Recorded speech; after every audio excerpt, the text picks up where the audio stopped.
If you ever learn anything from me, okay? Anything from me ever in the history of all of your lives, okay? If you ever learn one thing from me, it is this. I'm not going to pull the trigger.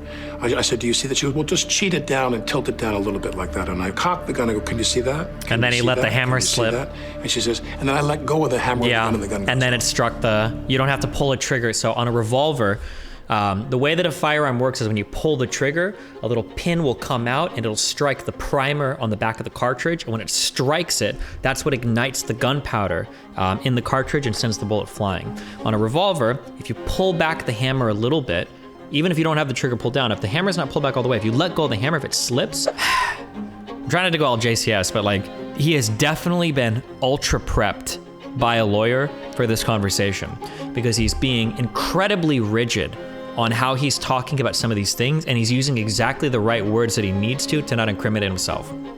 Like, notice I would never. You haven't said much in public since that tragic accident. Why speak out now? There's a criminal investigation. That could be a while. There's all kinds of civil litigation, and I felt there were a number of misconceptions, most of it from sources I really wouldn't concern myself about, but a couple that I did concern myself about, where there were these authoritative statements about this is what happened. The sheriff's department hasn't even released a report to the DA yet. The reason I wanted to sit down with you is because I really feel like I can't wait for that process to end in February. March. Damn, it's like my breaking news take where it's like, I don't want to comment on it, but goddamn, it seems like every other motherfucker is, so here I am. That's what it feels like a little bit. I mean, also, to be clear, not that it matters because I know everybody will quote me however they want for whatever's like the most politically convenient thing to them. I don't have a side in like who I think is right or wrong because I'm waiting for everything to release. I don't know yet. So, but yeah. Asking them to speed it up for my benefit, that's ridiculous. When I talk about this, my concern is that I don't sound like I'm the victim. Because there is a victim. There's a woman who died, and my friend got shot. He's my friend. And she was a new friend. I met her and we worked together on some of the mapping out of what we're going to do on the film, which, you know, in the movie terms, if you go make a movie with Scorsese, you and the DP don't sit down and they solicit your ideas of how to make the film, you know what I mean? In the case of Halyna, we sat down collaboratively and talked a lot about what we wanted to do in that a precious amount of time we had. But I want to make sure that I don't come across like I'm the victim, because we have two victims here. And the second thing is that all of what happened on that day leading up to this event was precipitated on one idea, and that is that Halyna and I had something profound in common. And that is, we both assumed the gun was empty. Other than those, dummy rounds. My authorities as a producer are casting and script, which are actually married to the role of being a lead actor in a film. Why does this shit take so long? You're not the kind of producer who's looking at the line item of each budget. No. There are basically two types of producers who are really in charge of production. People that raise the money and the people who spend the money. My consultations or approvals were completely about casting and about the script. I don't hire anybody in the crew. Not even the cinematographer, no one? No, but he will apprise me of what he's doing. And he'll say to me, I got Halyna Hutchins to be the DP. I said, how do you feel about that? Are you excited? I'm very excited. She's wonderful. What did you know about Halyna Hutchins before she started working on this? I knew nothing about her until Joel said to me, I got her. She was fantastic. Halyna Hutchins, the talented cinematographer praised by many in the industry, was a trailblazer in the field historically dominated by men. Make sure we don't see people walking around like walking places. Ready? Action. The Ukrainian-born cinematographer quickly gelled with Baldwin. I'll be right back, 1 second. Okay, where were we? Oh yeah, this, remember? She was someone who was loved by everyone who worked with and liked by everyone who worked with and admired.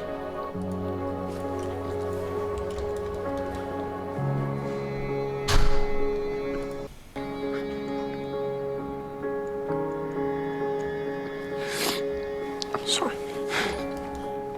Okay, listen, this interview is sad because a sad thing happened, and I believe that he's sad, okay? I don't need the sad music to make it sadder, all right? You owe us 45 minutes of bonus streaming for that cringe. But admired by everybody who worked with her. Rust's 21-day production began filming on October 6th, at the Bonanza Creek Ranch, just outside Santa Fe, New Mexico. The ranch has long been a favorite location for filming Westerns. The day that I flew there, they'd been shooting for a week already. I come the following week on the 11th. That night of the 11th, I had dinner with Halyna and Joel, and we talked about some of the compositions I was thinking of to... That was the first time you met? First time I met Halyna, yeah. What was your first impression? When I met her, I knew she had that spark. I knew she had that flint to her, that she was going to get that day's work done and get the shots that she wanted. She was very focused. She had a vision for the film? She was very focused. We had a discussion about compositions of shots in which you were shooting these beautiful tableaus of the West. She had that intensity. Every day you went to work, she would say, "Good morning, how are you? How was your evening?" Boom, it was small talk, go. We weren't going to hang out and chit-chat or whatever. She knew that the clock was the enemy, and we have to move forward. On the 12th, I had a safety demonstration with Hannah Reed, the armourer. 24-year-old Hannah Gutierrez-Reed, seen here in photos by the DailyMail.com, was hired as the film's armourer, in charge of all weapons on set. The daughter of a famous Hollywood armourer, Rust was only her second film in this role. She spoke to the Voices of the West podcast about working as lead armorer for her first film before Rust. I was really nervous about it at first, and I almost didn't take the job because All right, I see we're thrown under the bus for this one. Although, I say that, but it genuinely could have been her fault. It's possible, right? wasn't sure if I was ready, but doing it, it went really smoothly. We spent an hour and a half shooting the pistol, her giving me all her safety instructions. Did you think she was up to the job? I assumed because she was there and she was hired, she was up for the job. And nothing she did raised any red flags with you? No. Okay. This training course you do, what did she tell you? She'd say things like, remember, this is a blank round, so you have to create the discharge yourself because there's no projectile. So if you shot the gun, you go bang. When we roll the camera, you got to go bang and have the gun snap back. You have to create that. She would give you little tips about firing. And she'd say to you, when we're done, point the gun down. When we're done, you give the gun to me or to Halls, only those two people. Dave Halls was Rust's assistant director, also known as the first AD. Seen here in this IMDb photo, he was responsible for keeping the production on schedule. Cool. Sometimes we would be on a set that was a very, very cramped set, and they wanted people in that room on an as-needed basis. If I'm holding the gun and they say cut, I then hand the gun to Halls if she's not there. Yeah, why Halls, not Hannah? Some people have said that only the armorer should be handling No. it. That's inaccurate. Meaning, in the protocols of the business, meaning Hannah would hand me the gun 99% of the time. No, whatever, the preponderance of the time. But when we would say cut, if Hannah was away from the set, I would hand Halls the gun. Halls is the assistant director, Hannah right? Gutierrez-Reed had a dual role on set, armorer, and she was also the assistant prop master for the film. One of the things her attorney has said is that she was hired for 2 positions on the film and therefore was stretched in an inappropriate way. Did she raise any of those concerns with you? No, I assume that everyone who's shooting a lower budget film is stretched, myself included. And I got no complaints from her or the prop department. I'm not sitting there when I'm getting dressed and ready to go do a scene saying, oh my God, the prop woman seemed very harried today. I didn't get a sense of that from any of the people on the film. The first time I heard that there was any problem with anybody in the crew of the film was when Luper said, well, we have some issues here. Lane Luper, the first camera assistant, would email production managers a resignation letter later that night, citing safety concerns. Quote, during the filming of gunfights on this job, things are often played very fast and loose. So far, there have been 2 accidental weapons discharges. He also wrote about concerns about reasonable rest and housing for local crew with long commutes to the set. When he quit, now, the day before that happened, we wrapped. And he came up to me and he said, thank you for the position you've taken on behalf of IATSE and the union on social media. I said, my pleasure. This photo, posted by Halyna, showed the cast and crew in solidarity with IATSE, the International Alliance of Theatrical Stage Employees, which had been on the verge of a strike. And Alec posted this on Instagram. And I want to say to the people in IATSE, do what you need to do. You want to go on strike? go on strike. Because I'll tell you something about the executives. They don't give a about you. He said, because we have some issues here. I said, such as? And he said, my men need a better hotel room.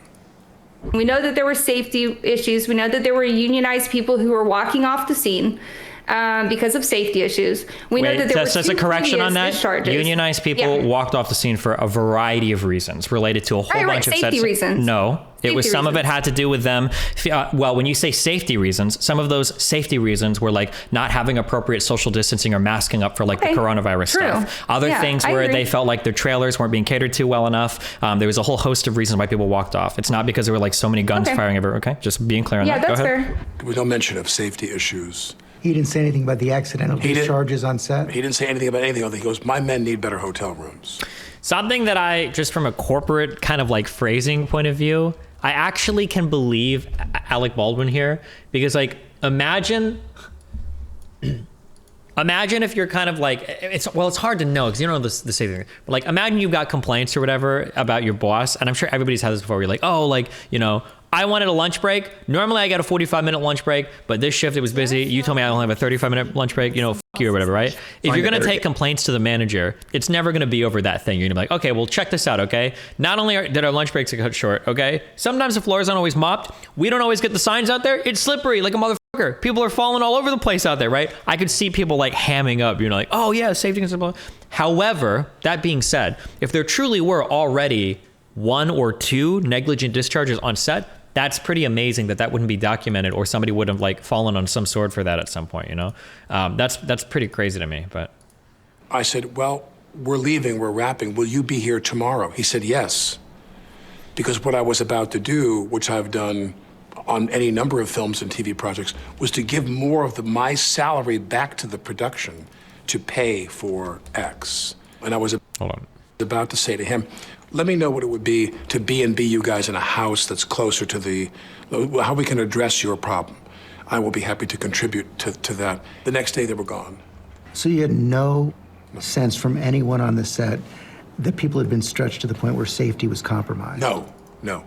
I never heard one word about that, none. Rust producers told ABC News Mr. Luper's allegations around budget and safety are patently false, which is not surprising, considering his job was to be a camera operator, and he had... Now, this also will be the most important lesson, okay? If these guys didn't learn it, then they're right? You're just okay? If you have complaints at a job, if you ever learn anything from me, okay? Anything from me ever in the history of all of your lives, okay? If you ever learn one thing from me, it is this, okay? If you have an issue at a job and you feel like that issue is important, you have to email and CC somebody. You have to create some sort of trail that shows that you tried to get these issues addressed. If they're writing these complaints and their little strike thing, and then Alec Baldwin is here saying, well, I never heard anything about that. If they go back through the emails and you find out that not a single person has documented this anywhere, looks pretty bad for them then, and it looks decent for Alec, and that this is just some bullshit they hammed up to try to, you know, get more sympathy for their cause. But if they did send an email out and he's like, oh, well, we didn't blah, blah, blah. No, now it looks a lot worse on Alec Baldwin's side, right? Absolutely nothing to do with or knowledge of safety protocols or budgets. Safety is always the #1 priority on our films. When people say cutting costs, I don't say this with any judgment or any cynicism. Spielberg wants to save money. Tom Cruise wants to save money. Everybody who makes movies has a responsibility not to be reckless and careless with the money that you're given. You know, those are men who make movies that cost $205 million. And I'm making movies that cost $5 million or thereabouts. The question, though, is Hold on. If emails aren't the usual means of communication, though, you come off like a dick doing it. Who the fuck cares? They'll know what you're doing, but that's fine. When you get emails like that, if I'm a supervisor and you're emailing me and CCing a manager, I know why you're doing that. It's because you want me to be held accountable about whatever it is you're emailing about. Now, I'm irritated, obviously, because I know that you're busting my ass now, and I know that I'm going to get fucked if I don't deal with this in the right manner, but you're doing it to cover your own ass, right? You can't get mad at well, people will get mad at you for doing it, but who the fuck cares? Would you rather have somebody mad at you, or would you rather cover your ass, right? Because they're not going to give a fuck about you if shit comes up with them. They're going to cover their ass, you know? Costs being cut at the expense of safety and security. In my opinion, no, because I did not observe any safety or security issues at all in the time I was there. Thursday, October 21st, Baldwin posts a photo of himself in costume on Instagram. Back to in person at the office. Blimey, it's exhausting. That morning, Luper and 6 other crew members walked off the set. Filming continued with a replacement camera crew. Scene 118 in the church was slated for after lunch. Everybody there was having a positive experience. People who are watching the show, people who are back home, you have no idea how unique an environment a motion picture set is. It's kind of, there's an instant familiarity. The amount of care, these are people who are professionals who have really good jobs in a field they love. And I looked at all these people and I see how hard they work. They're so hardworking and they're so conscientious. And you're around people and you're part of one of the great collaborative processes in the world, movie making. Everyone moving like a watch to get everything done. And when you kind of, I don't make that many movies anymore because movie making demanded that I travel and I didn't want to leave my family. All these movies I made, I stayed home. I didn't want to go. If I went away for a week. To leave my family for 4 weeks and go shoot this movie, that was a big deal. And I'm sitting on this pew. And so help me God. I sat on that pew right before they called lunch, and I said, this movie has made me love making movies again. And this movie made me love making movies again. I really thought we were onto something. Next. Jesus. Creepy. She goes down. I thought to myself, did she faint? Wait, she goes, oh wait, that's not, oh, I was about to say, wait, that's part 1? Wait, is there a part 2 to this? Apparently in the interview, he says he never pulled the trigger, which is interesting. I don't know if anybody else is willing to corroborate that.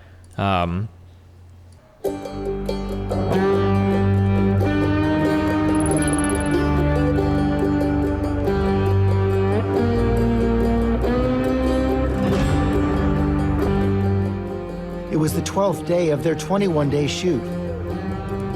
That day, I did exactly what I've done every day on that movie.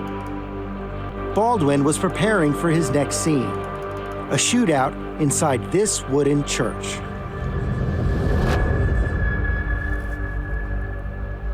Set the scene right before that happened. You're sitting in a pew in the church. Right. What's the scene supposed to be? The scene is the two guys are there who have got me, cornered, and they think I'm shot pretty bad, and I'm kind of wilting, and they have a gun, and then the sound outside distracts them, and I then draw the gun, cross-draw out of my holster, pull the gun up like that, and start to cock the pistol, cut. I'm handed a gun, and someone declares, they said, this is a cold gun. Dave Halls? The first AD. In my years on the sets of film, hot gun meant that there was a charge in there, and cold gun meant there was nothing in there. When he's saying this is a cold gun, what he's saying to everybody on the set is you can relax. The gun is empty. That's what cold gun means. Well, cold gun means there's no charge in there. There could be dummy rounds. A dummy round looks like a real bullet, but is completely inert. It contains no explosive charge. And you were rehearsing that scene. Was it an actual rehearsal? There's some disagreement about that, whether it was a formal rehearsal at that time. This is a marking rehearsal where I'm going to show her. She's standing next to the camera. She's like this. You're me. She's got a monitor here. The camera is here filming that way. She takes a monitor that is his monitor, the operator, and turns it toward her. It swivels, and she says to me, hold the gun lower. Go to your right. Okay, right there. All right, do that. Now, show it a little bit lower. And she's getting me to position the gun.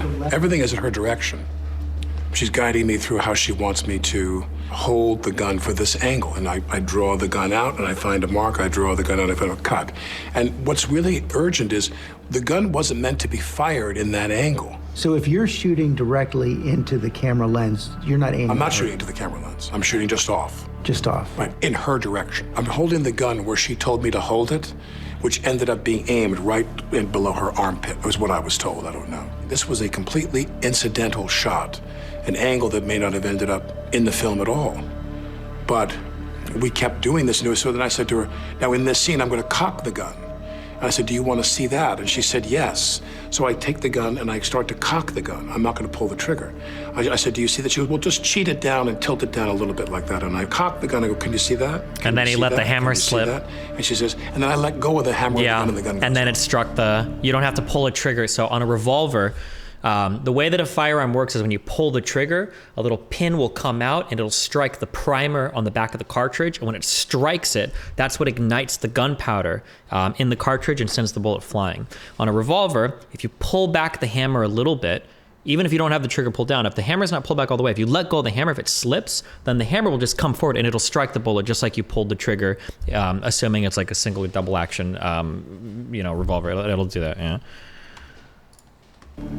I let go of the hammer, the gun goes off. At the moment, the decisive That was the moment the gun went off, yeah. That was the moment the gun went off. It wasn't in the script for the trigger to be pulled. Well, the trigger wasn't pulled. I didn't pull the trigger. So you never pulled the trigger? No. I would never point a gun at anyone and pull a trigger at them, never. That was the training that I had. You don't point a gun at me and pull the trigger. On day one... I don't know if either of these people know how guns fire or what that means. Again, you don't have to pull a trigger. You could shoot a revolver all you want. You can hold a revolver in your hand and you can just let the hammer slide back, or you can activate the hammer, pull it back, and then just let it slip, and that gun will fire over and over and over again. You never have to pull the trigger unless the hammer is fully cocked. Then you usually have to put your thumb on the hammer, pull the trigger, and then decock it. But you can fire a revolver over and over again without ever pulling a trigger. You don't need to. Well, I guess I'll call it. There might be some revolvers where that's different these days, maybe, but I'm not familiar with it. Of my instruction in this business, people said to me, never take a gun and go click, click, click, click, click. I never even thought of that, actually, but that's true. In those movies, I remember seeing it as a kid, but I didn't know what was going on at the time. But that's true. In the movies, when you've got the cowboy going boom, boom, boom, boom, boom, boom, boom, and you're like, wow, what's he doing? How is he firing? My guess is what he's probably doing is he has the trigger held down, and all he's doing is he's just pulling the hammer back and then letting it slip off of his hand, and it's firing over and over and over again. That's probably what's happening, because he's just bringing the hammer back, letting it go, and it's striking, and then the force of the explosion will turn the is it called a slide, the cylinder, and then it'll load the next cartridge like that over and over and over again, fanning the hammer like McCree. Yeah. Now, so I don't want to be I'm trying not to go all JCS, but like Alec Baldwin has definitely been ultra prepped by a lawyer for this conversation, because he's being incredibly rigid on how he's talking about some of these things, and he's using exactly the right words that he needs to not incriminate himself.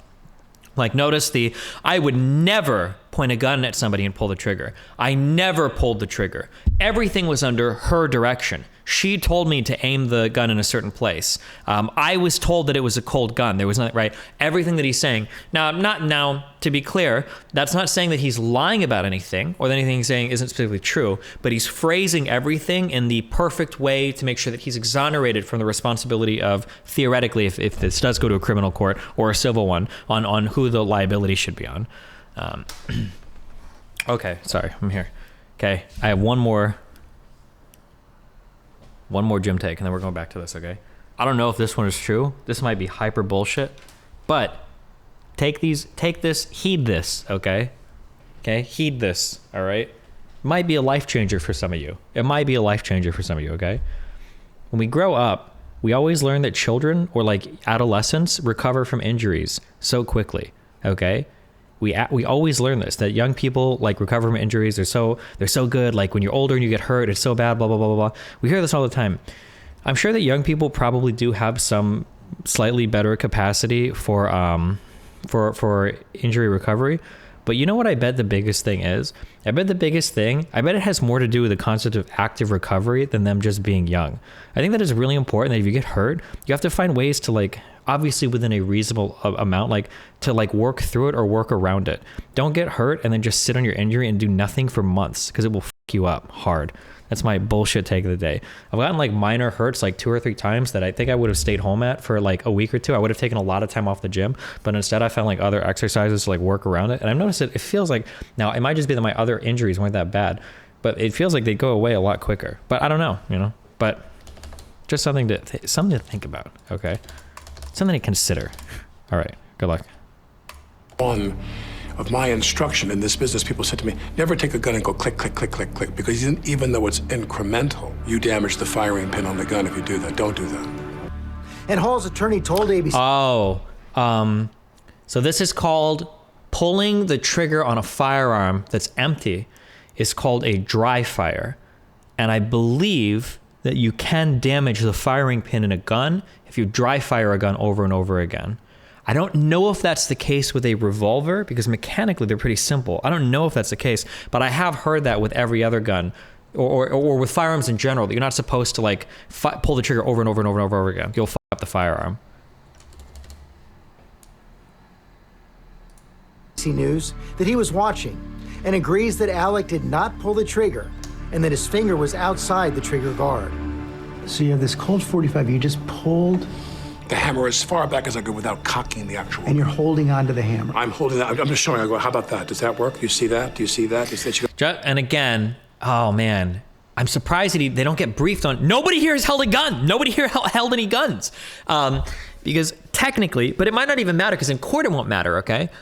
Saying that you would never aim a gun at somebody and pull the trigger, but you would aim a revolver at somebody and almost cock the hammer and then release it, it's the same exact thing. You are doing the exact same thing. Functionally, they're identical. Now, neither of these people know that. Baldwin's lawyers have probably never held a firearm, so they haven't briefed him on that. And it's possible that in court it would never come up. But if you're willing to point a gun at somebody, pull the hammer back as much as you can and then release it, that is exactly the same as pulling the trigger. It's the same thing. He's trying to draw a distinction between it, but like it is literally exactly the same thing. He goes, yeah, that's good. I let go of the hammer, bang, the gun goes off. Everyone is horrified. They're shocked. It's loud. They don't have their earplugs in. The gun was supposed to be empty. I was told I was handed an empty gun. If there were cosmetic rounds, nothing with a charge at all, a flash round, nothing. I thought to myself, did she faint? The notion that there was a live round did not dawn on me till probably 45 minutes to an hour later. Well, she's laying there and I go, did she get hit by wadding? Was there a blank? Sometimes those blank rounds have a wadding inside that packs, it's like a cloth that packs the gunpowder. And sometimes wadding comes out and can hit people and it can feel like a little bit of a poke. But no one could understand, did she have a heart attack? The idea that someone put a live bullet in the gun was not even in reality. Did you go up to her or did you back away? I went up to her and then we were told to get out of the building. We were forced to get out of the building. The medics came in. I mean, I stood over her for 60 seconds and she just lay there kind of in shock. Was she conscious? My recollection is yes. 911, what's the location of your emergency? We need an ambulance out at Bonanza Creek Ranch right now. We've had 2 people shot on a movie set accidentally. I'll connect you with medical dispatcher. Don't hang up. Director Joel Souza is also wounded. His shoulder hit by the same bullet that traveled through Halyna. To be fair, how many gun owners have revolvers? Gun owners probably aren't familiar with the inner workings of revolvers, kind of other crimes. No, I mean, like, that's true, but it's just, it's good to know about generally. I don't know if I would expect an actor to know, but like, I feel like if you're, I don't know how many somebody in my YouTube chat is saying that new revolvers are different. They have half-cocked positions or something. That might be true. But like, for instance, like the only reason why I know anything about revolvers is because my uncle shot them a lot and I shot a few. And I was always told that if you want to decock a revolver, then you put while aiming downrange and all that, obviously don't point the gun at your head and do dumb shit. But what you do is you hold the revolver, you use your thumb to cock it past the normal point, then you pull the trigger, and then you very, very carefully release the hammer, right? Now, that's if it's loaded still. You could also just unload it and then pull the trigger and dry fire it if you want, I guess. But the reason why, when the trigger's pulled, why you slowly let the hammer down is because if you just let go of it and let the hammer jump, that's the exact same thing as pulling the trigger. That's what pulling the trigger does. It lets the hammer jump up, and then the firing pin will strike the primer, ignite the mixture, and then the bullet will fly, right? That's how I always learned how to decock a revolver. But I think even if it's empty, I think you just decock it the same way. So if you've had firsthand experience with a revolver, you'll know how it fires and what the hammer and everything does, right? New revolvers can't go off unless you have the trigger pulled destiny. There's a metal barrier that blocks the hammer from hitting the firing pin unless you have the trigger pulled. That's interesting. Huh.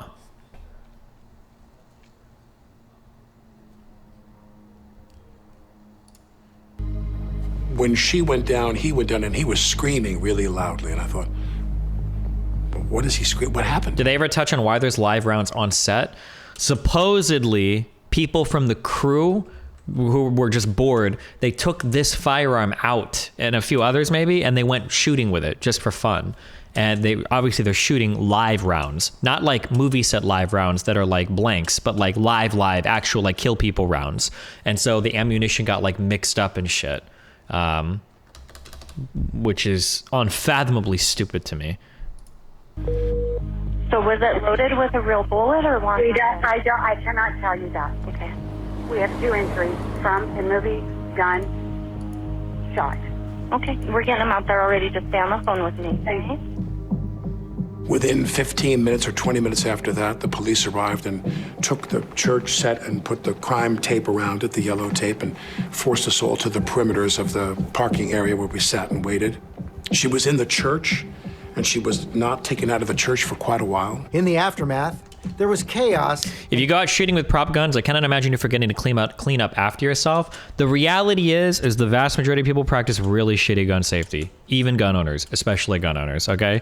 The reality is that gun safety is just not something taken very seriously by a lot of people, unfortunately. That is the case. If there's any fucking range masters or anybody here, they will 100% agree with what, like, some people are good, but a lot of people are really fucking reckless. It wouldn't surprise me if I'm totally, now this is a guess, okay? I don't know if there's any range masters here. It wouldn't surprise me if like once a day you're throwing somebody out of the range in a really busy area, or at least like a few times a week for doing dumb shit with a fucking gun. Like, just people sometimes don't take safety seriously. And like range stuff is like the most basic safety stuff.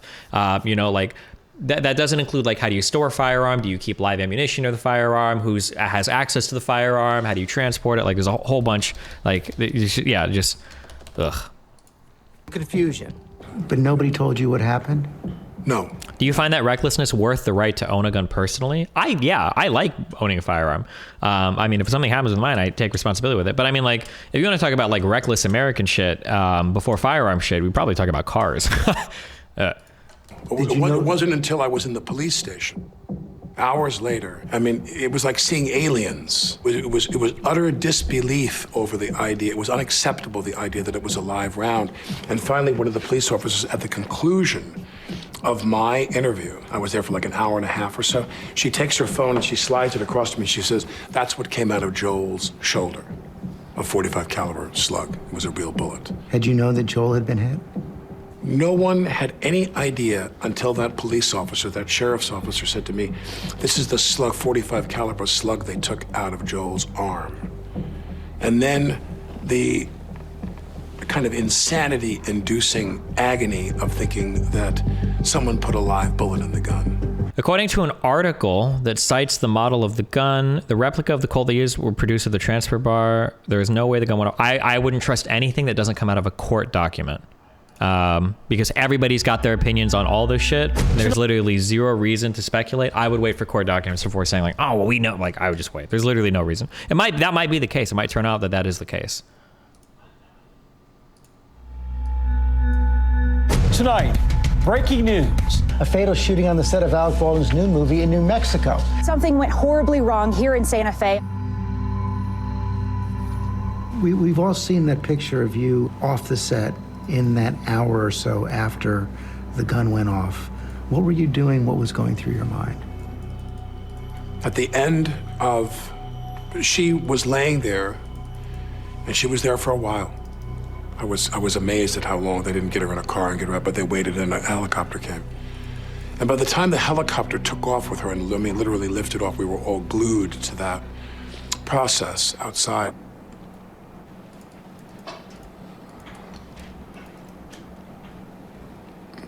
When she finally left, I don't know how long it was she was there, 30 minutes, 40 minutes? It seemed like a very long time. But they kept saying, well, she's stable. Like nobody, just as you disbelieved that there was a live round in the gun, you disbelieved that this was going to be a fatal accident. So you didn't know exactly how serious it was? At the very end of my interview with the sheriff's department, they said to me, "We regret to tell you that she didn't make it, she died." They told me right then and there. And that's when I went in the parking lot and called my wife to talk to my wife. Shock and grief. Halyna's husband, Matthew, posted a tribute to Halyna. Halyna inspired us all with her passion and vision, and her legacy is too meaningful to encapsulate in words. Our loss is enormous. When this happened,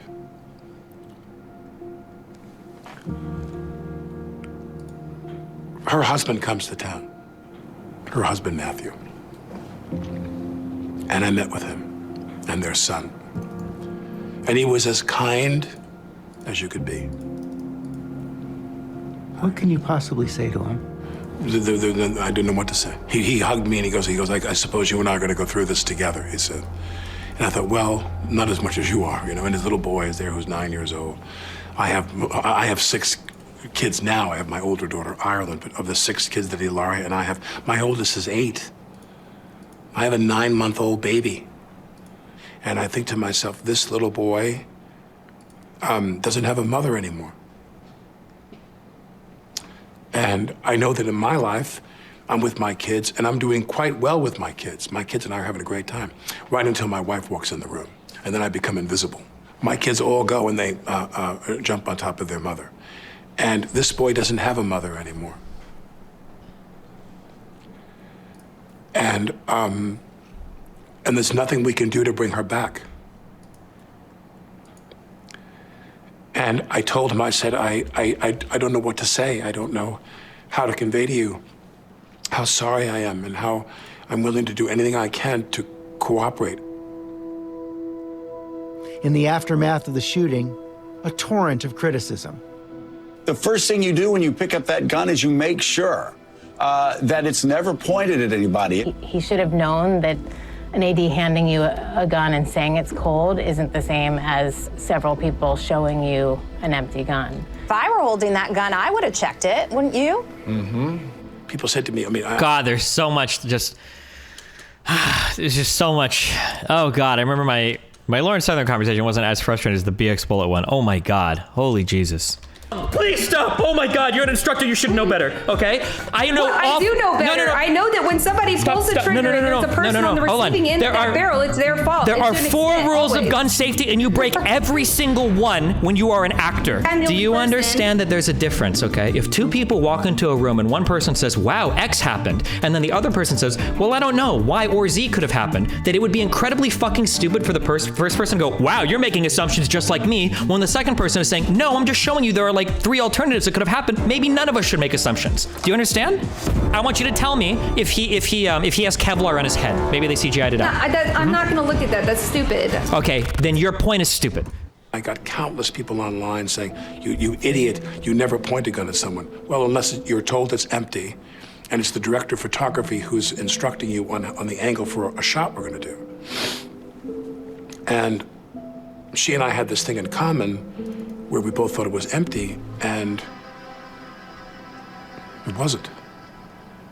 And that's not her responsibility, that's not my responsibility. Whose responsibility is remains to be seen. But I do. Well, there are some who say you're never supposed to point a gun at anyone on a set, no matter what. Unless the person is the cinematographer who's directing me where to point the gun for her camera angle. That's exactly what happened. That day I did. So there's a correct answer for this, and then I still feel like we're in the legal answer, right? The correct answer is probably, well, some scenes demand it, right? But he doesn't want to say that. It's trying to move the responsibility into another party, probably for civil and criminal purposes, right? Is what it sounds like, but. Exactly what I've done every day on that movie. Which is what? Which is that there's an armourer there, and that word is new to me. In the years I've been in this business. What did you call it? It was a prop guy or woman. And the prop person would come, and sometimes they would insist on demonstrating for you and the camera crew. They take the gun, if it was a contemporary gun, they show you the chamber, they show you the clip, they say, the gun is cold. And you look and go, thank you. And in the 40 years... Sometimes that would happen, not all the time. Well, but no, sometimes they wouldn't demonstrate to me. Some insisted on demonstrating. They would do the demonstration for everybody there right before we rolled the camera, or rehearsed. Then there were others who they didn't do that because I trusted them to do the job. And again, this is not just me pointing a gun at somebody else, people pointing guns at me. I've gotten shot and killed in films before where people had to shoot a flash round at me, and I trusted them to do their job.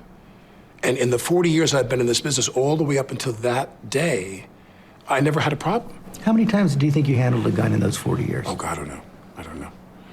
What amazes me is how many rounds of bullets do you believe have been fired on the sets of movies and TV shows in the last 75 years? No idea. Right. It could even be above 1 billion.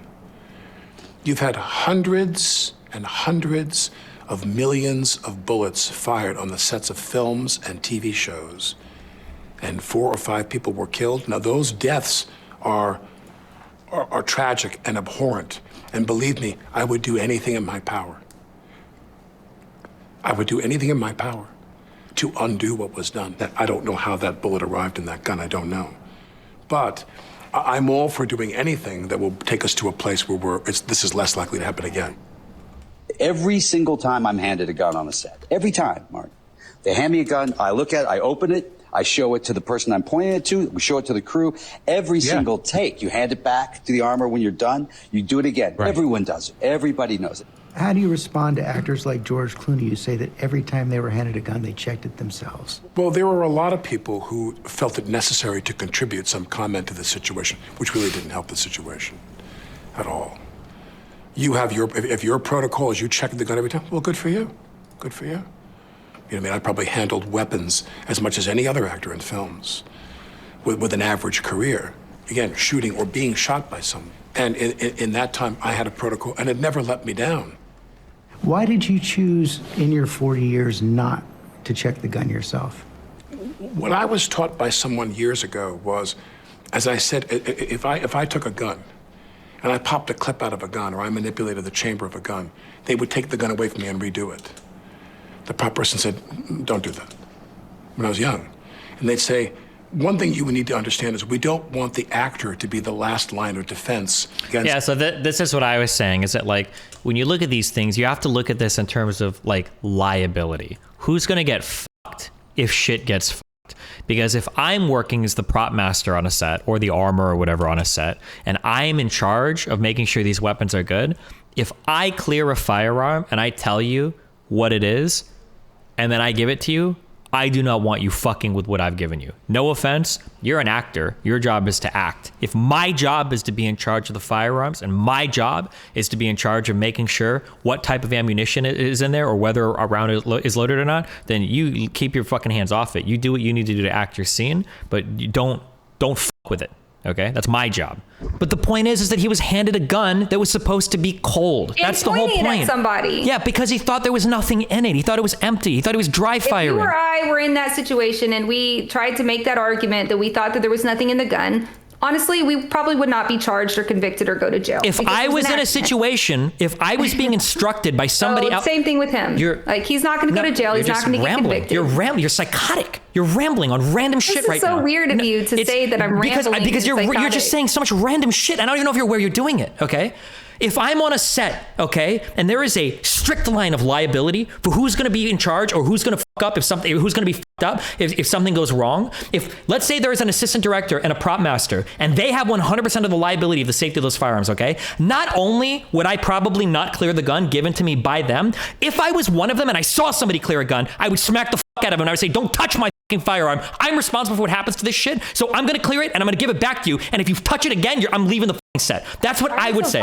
Because you no. I'm not an actor. Okay? Because you have no concept of liability here. You're totally like in a whole other world. Okay? If the liability for a negligent discharge rests on 2 other people clearing the firearm, you better believe that they're not going to want a random dipshit actor racking the slide to see if shit works. First of all, you're going on and on about something I never said. You explicitly said. That was kind of like my feelings on it. Now, there might be different protocols for different sets, and there might be some actors that receive like a higher level of training when it comes to firearms. For instance, Keanu Reeves is somebody that took firearm training very seriously. When he did John Wick, he does like 3 gun runs and shit and everything, and like he seems to be pretty proficient with firearms, you know?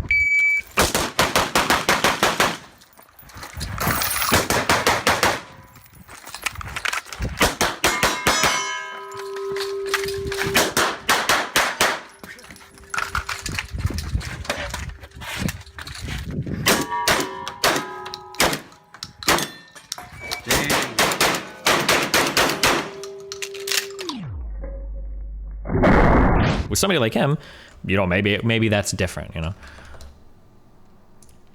a catastrophic breach of safety with the gun.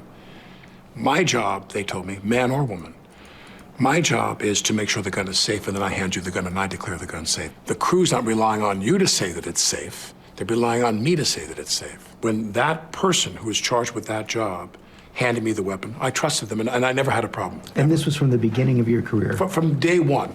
There's one person that's supposed to make sure that what is in the gun is right and that what's wrong is not in the gun. One person has that responsibility to maintain the gun. And what is the actor's responsibility? I guess that's a tough question, because the actor's responsibility going this day forward is very different than it was the day before that. Yeah, now I can't. First of all, I can't imagine I'd ever do a movie that had a gun in it again. And I can't. When you say what is the actor's responsibility, the actor's responsibility is to wait. There's one answer here for what is the responsibility. The responsibility is to follow the protocol, so that there is a very clear reason why we establish protocol, so that we know who's responsible for what thing, and unfortunately, who is liable should something go wrong. That's why. So the answer is what should you do? You should do what the protocol says. Somebody said, Destiny, this part is a lie. You can Google and see it's common and standard practice to show the gun to anyone in the line of fire. So Tony Nieves, okay, chances are you've read certain types of sources on this. Here's what I will tell you after Googling and reading a ton of shit. It seems to me that there were a ton of different procedures that were followed, or protocols that were followed on a ton of different sets. Some actors saw the gun and saw the bullets every time. Some didn't. It seems like standard practice varied from set to set, crew to crew. Now, the idea behind showing everybody in a firing line the gun or whatever, which is what you're saying, that only applied to scenes where a live round was being used. And by live round, I mean a dummy, a blank was being used, right? But there wasn't supposed to be a blank in the gun here. It was supposed to be a dummy round.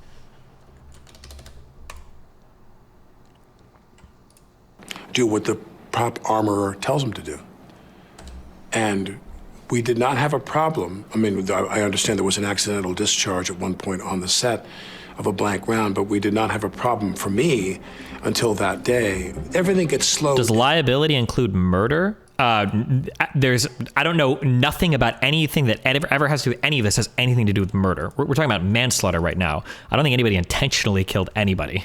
So I don't know where the murder thing has come from. But yeah, in the case of death, sometimes that is the most important thing. That's why liability is so fucking important. That's why when you're walking around and restaurants mop up places and they have those stupid fucking signs everywhere, it's like, why the fuck this floor was mopped an hour ago. Why do you have a sign outside? Because if somebody trips and falls because there's some part of the wet floor, you don't want to be liable for them breaking their neck because they didn't see a fucking sign or something, right? Down Zapruder film-esque here. And the issue with that is there's only one question to be resolved, only one. That is, where did the live round come from? A sanity check exists in almost any field. Alec Baldwin may not be legally responsible, but he sure as hell could have taken a few seconds to check to see. Okay, I don't know how many other ways. Okay, I'm not going to say this again. I'm not going to repeat myself, okay? I don't know how many other ways I can say this exact same point over and over and over and over again. Or I don't know if some people just intentionally don't want to understand it or what. If we are on a movie set and I am the person who is responsible for firearms, and I'm the person responsible to make sure what load is in the gun, okay? Who's getting what gun, and whether or not it's, functioning well or not, okay? If that's what's happening, all right, then I probably am going to be the one who's going to be liable if there's a mistake or an accident involving that firearm.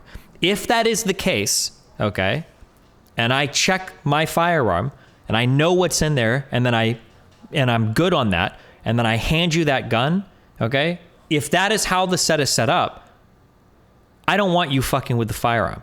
I don't need you to take the magazine out, because I don't know if you've got some dumb shit, if you've got another magazine or if you've got another bullet or some shit. I don't need you spinning the fucking car. Okay, you're an actor. Do your job and act. If the liability is on me for the firearm, okay, there is no sanity check here. The sanity check should ideally be the person with the most training who's handing the firearm off to the actor, right? Destiny, there are no separate laws for movie sets. If you shoot someone, even if someone else told you it's okay, you're going to be liable. That is absolutely not true. How this plays out in terms of liability is absolutely going. What a brain dead fucking comment. No way.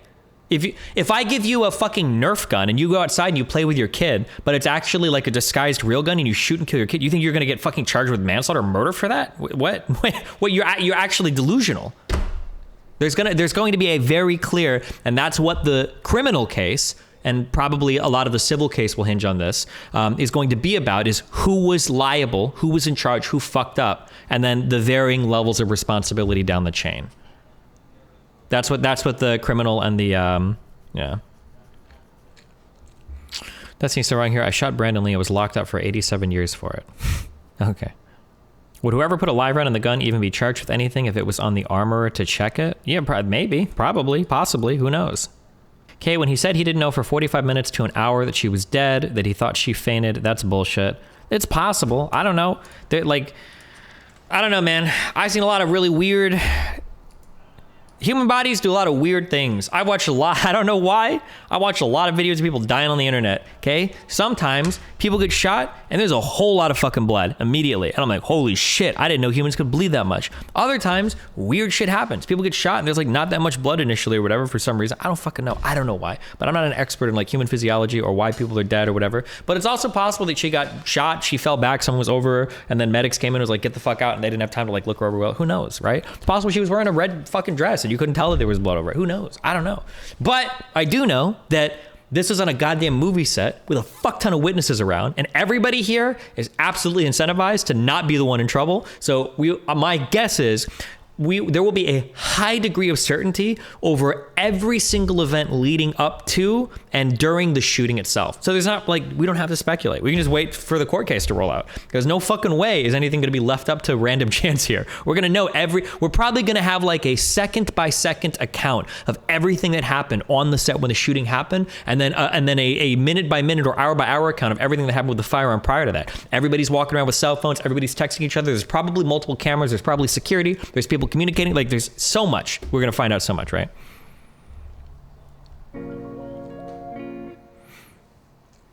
Do you have any tips for growing my stream? I made a bean machine that feeds me beans on viewer command. I have 172 followers, and I grow by about 2 a week. Nice.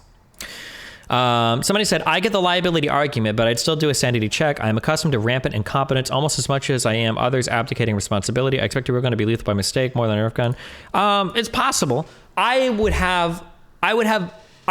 would be very difficult for me to be an actor and use a firearm on set, because if you've handled real firearms for a long time,